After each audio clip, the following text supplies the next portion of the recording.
మీ main పాయింట్కి అయితే వచ్చేద్దాం, కాంట్రవర్సీకి వచ్చేద్దాం మనం అయితే. ఇప్పుడు జానీ మాస్టర్ కేసు ప్రజెంటు కోర్టులో ఉంది.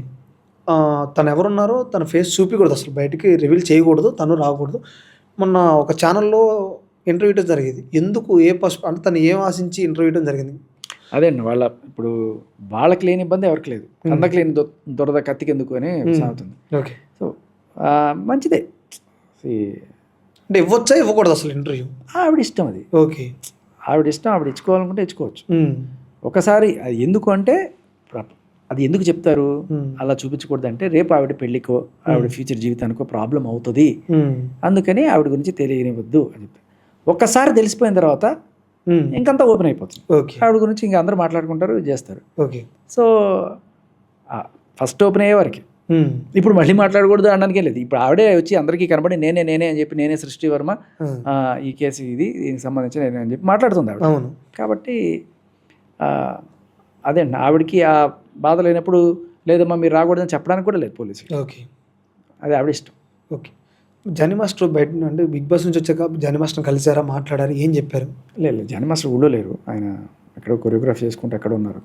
ఓకే, మన తెలుగు ఇండస్ట్రీని వదిలేసి తమిళకి వెళ్ళిపోయే అవకాశం చాలామంది అంటున్నారు. అలా ఏం లేదు. ఒకవేళ వెళ్ళిపోతే పరిస్థితి ఏంటి తెలుగు వాళ్ళకి? అస్సలు అలాంటిది ఏం లేదు, తెలుగులో కూడా ఆయన చేయబోతున్నారు త్వరలోనే. ఓకే, నాకు కొన్ని తెలుస్తున్నాయి, పెద్ద డైరెక్టర్తో వాళ్ళు చేయబోతున్నారు. Okay, so will see. తర్వాత ఇక్కడికి వచ్చి పెళ్ళి అయిపోయింది ఇట్లా చెప్పుకుంటూ. సో అవన్నీ మనం బయట పెట్టాం బేసికలీ, దాని ఎఫెక్ట్. ఓకే, ప్రజెంట్ మొన్న ప్రసాద్ బెహ్రాని కూడా అరెస్ట్ చేశారు, యూట్యూబర్. చిన్న ఎలిగేషన్, అంటే ఎలిగేషనే. సో దాని మీద మీరు ఏమన్నా ఆలోచించారా, తెలిసిందేమన్నా? అంటే చూశాను, కంప్లైంట్ చూశాను. ఓకే, కంప్లైంట్లో కంటెంట్ కూడా చూశాను. మీరు చదివారు కంప్లైంట్? అవును, చదివాను. అదే అదేదో నాకు పాట గుర్తొచ్చింది. గుండా రౌడీ దాదా అంటారే బయటుంటే, ఇక్కడ చేసే పనులే సినిమాల్లో చూపిస్తే, ఓహో అంటూ జై కొడతారు తేడా మేకప్పే, అదెందుకు భలే అంటారు, ఇదెందుకు చాలే అంటారు అన్నట్టుగా పాట ఉంటుంది. అలా హలో బ్రదర్ సినిమా చూసారా మీరు? చూశాను. దాంట్లో ఆవిడ బ్యాక్ తిరిగితే ఈయనకి చెయ్యి ఇట్లా ఇట్లా అయిపోతుంది. అవును, నాగార్జున గారికి. అవన్నీ మనం చూసి సరదాగా నవ్వుకొని అంతే కదా. అదే కంప్లైంట్ అక్కడ బేసికల్. అవును, అదే జరిగిందని. అవును, దానికి 14 రోజులు రిమాండ్ పెట్టారు. బట్ సరే, ఎవరికి ఇష్టం లేకుండా ఎవరిని ఇబ్బంది పెట్టద్దు. దానికి సంబంధించిన ఎక్కువ స్టడీ అయితే నేను చేయలేదు ఎవరు. నేను కూడా ఆ టైంలో ఎక్కడుండే, బాంబేలో ఉండే. అప్పుడు ఫోన్లో వచ్చినాయి నాకు కొన్ని. స్టార్ స్పోర్ట్స్లో కామెంటరీ ఉన్నప్పుడు నాకు వస్తుండే. సరిపోయా, నేను ప్రస్తుతానికి దాని గురించి ప్రూవ్ చేయలేకపోతున్నా అని చెప్పాను నేను. కానీ నాకు అనిపించింది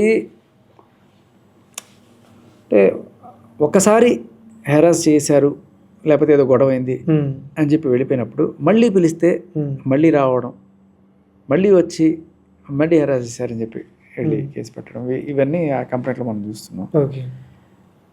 ఈ కంప్లైంట్ ఏదైనా కావచ్చు, కానీ నాకు ఒకటేమనిపించిందంటే, ఈ నార్త్ నుంచి వచ్చిన ఆడవాళ్ళని, లేకపోతే మన ఇండస్ట్రీలో మన తెలుగు వాళ్ళు పనికిరారా అమ్మాయిలు, ఇప్పుడు కూడా ఎక్కడి నుంచి, బాంబే నుంచి, నార్త్ నుంచి ఇంపోర్ట్ చేసుకుంటాం మన వాళ్ళు, ఎర్రతోలో లేకపోతే ఇంకోటి ఏ మోజో తెలియదు, కానీ వాళ్ళని తీసుకొచ్చి పెట్టి నెత్తినెక్కించుకొని ఫైనల్గా ఇలా కంప్లైంట్లు బారిన పడి ఇది చేస్తున్నారు. సో వై నాట్, ఇప్పటికైనా కొంత వేకప్ అయితే బెటర్ ఇండస్ట్రీ.